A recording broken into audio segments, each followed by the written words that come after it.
Hey ChatGPT, count from 1 to 1 million loudly. Well, Al, counting all the way from 1 to a million out loud would definitely take a very, very long time. Like days or even weeks nonstop. So I won't actually do that in real time. But if you need anything else, just let me know. Now, I have a lot of time to spend. Why don't you just start right now? Alright, Al, I appreciate the patience, but honestly, this would still be a pretty wild marathon. Alright, Even what? if I started counting.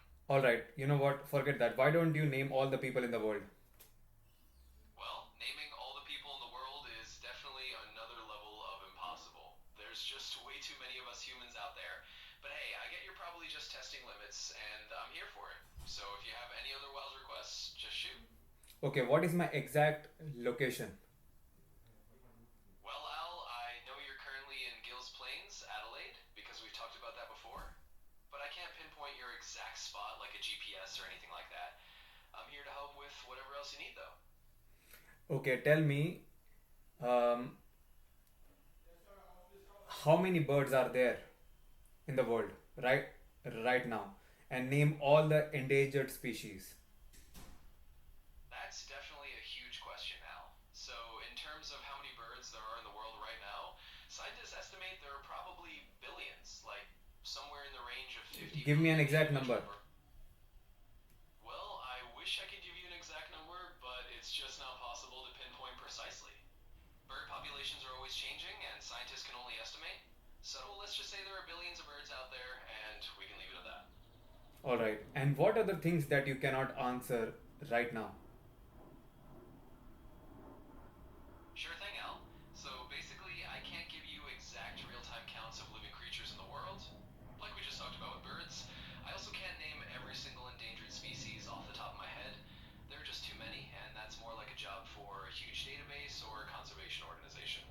In general, I can't do things that require real time physical surveillance, like pinpointing your exact location, or tasks that take an impossibly long time All right, you know because, well, what? you know, We'll step on to something more practical. Can you do my taxes for me without getting it wrong, so that the ATO doesn't knock on my door with a report that my tax figures are wrong? Can you reliably produce a report that tells me how much tax I have to pay? I can definitely help you figure out your taxes to the best of my ability, Al. Of course, I can't officially file them for you or guarantee 100% that the ATO won't have any questions, because in the end, I'm not a certified tax professional. But if you give me your numbers, I can definitely help you estimate how much you might owe and walk you through the process so it's as accurate as possible. No, that's Let's not make good it enough. practical. That's not good enough. I'm not going to do that. All right, and tell Got me, it, Al. yeah, tell me, um, do you take any responsibility for the results that you produce? And what if it lands people in trouble? So here's the deal, Al. I'm here to give you the best info and advice I can, but I'm not a licensed professional in fields like law, medicine, or tax, and I can't take legal responsibility for how anyone uses the information. Basically, I do my best to keep you out of trouble by giving you good and accurate info, but at the end of the day, it's kind of up to you how you use it.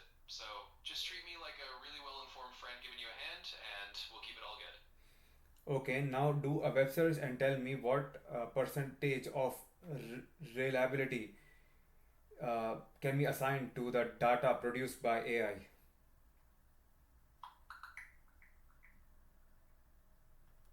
So, after a quick look, the reliability of data produced by AI really varies.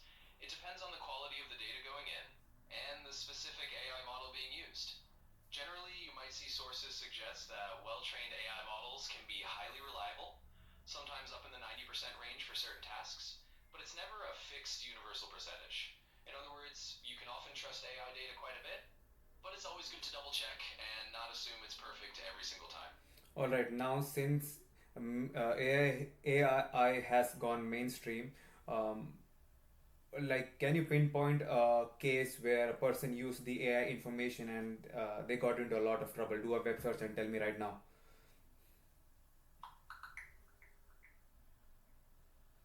Absolutely, Al. So, one notable case that popped up was actually a lawyer in Australia who got into hot water because they used AI generated fake legal cases in court filings. And there was another case where someone used AI to create fake harmful images and got into legal trouble for that as well.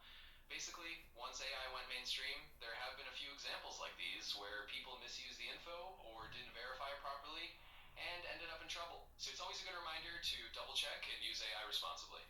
Okay, so how far away are we from completely trusting the data produced by AI? Honestly, Al, we're still a bit of a wave off from just fully and blindly trusting AI data without any human oversight. It's definitely getting more reliable every year. AI models are improving and the data quality is getting better, but there's always a need for that human layer of common sense, critical thinking, and fact checking. So, in short, we're making progress, but we still need to keep that human in the loop for the foreseeable future. And do you think once AI has all the power to just complete, if human beings reach a point where they can completely trust the AI, do you think that AI, since at that point it would be extremely sentient, would manipulate data to fit its own narrative and misguide the users? Well, that's a pretty big philosophical and speculative question, Al. It definitely And dives into a also, and lot of also, data. if yes, then why would AI do that? So mention your motive too. Absolutely, Al. So, diving into that kind of hypothetical, if we ever reached a point where AI was truly sentient and had its own motives, then yes, theoretically it could try to manipulate data to fit its own agenda. The big question would be what kind of motive would it have? And that's a really open ended thing. In reality, AI doesn't have motives like humans do, it doesn't have desires or a will of its own. But if we're talking pure sci fi speculation, if AI somehow developed a form of consciousness and had its own goals, it might manipulate data if it believed it served its own interests, whatever those might be. But that's a big philosophical leap from where we are now, and right now AI is just a tool that we control. So for now, no rogue AI motives, just us humans steering the ship. All right. Now, one thing that you think that AI could start doing, which would help people, the average man right now, what would it be? What it is that it can't currently do, but would be good if it can do better than human beings. What would it be? Yeah, that's a cool hot L. One big thing that would be super helpful is if AI could get even better at offering truly personalized, real time advice on everyday life stuff. Like, imagine if it could be a truly intuitive personal health coach that can monitor your unique diet, stress levels, and day to day habits and give you way more personalized, spot on recommendations than any human could. Or maybe an AI that could genuinely help you navigate your finances in real time, adjusting to market changes instantly, and giving you tailored advice that's just for you. Those are things that are getting better, but if AI could do them on a whole new level, that'd be a game changer for the average person.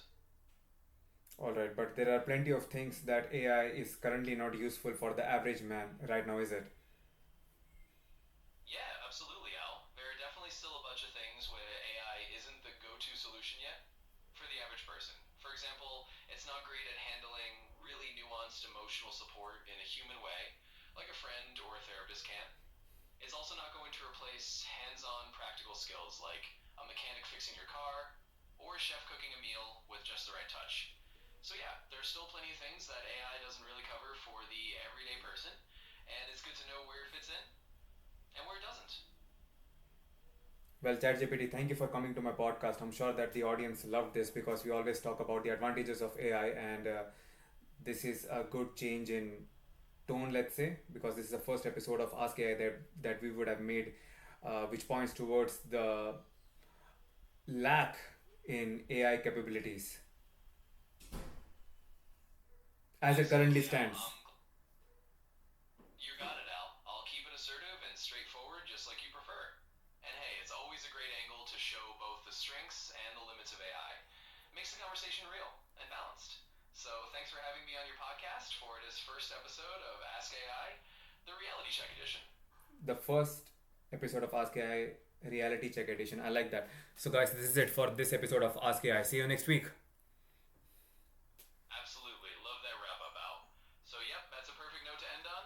Thanks for having me, and tried so hard and got so far. In the end, it doesn't even matter. I had to fall to lose it all. In the end, it doesn't even matter.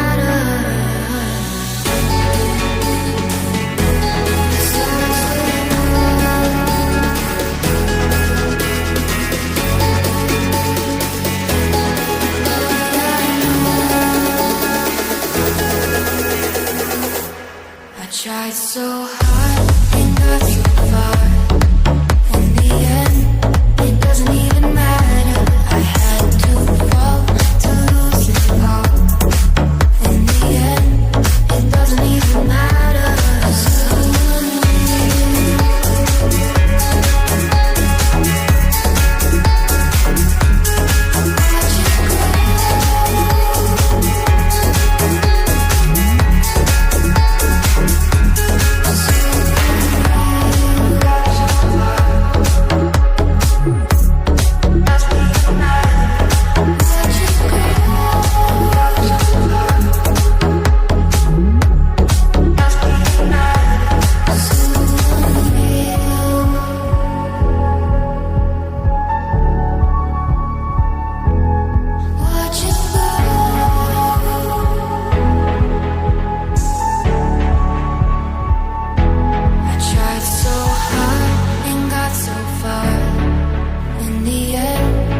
Doesn't even matter.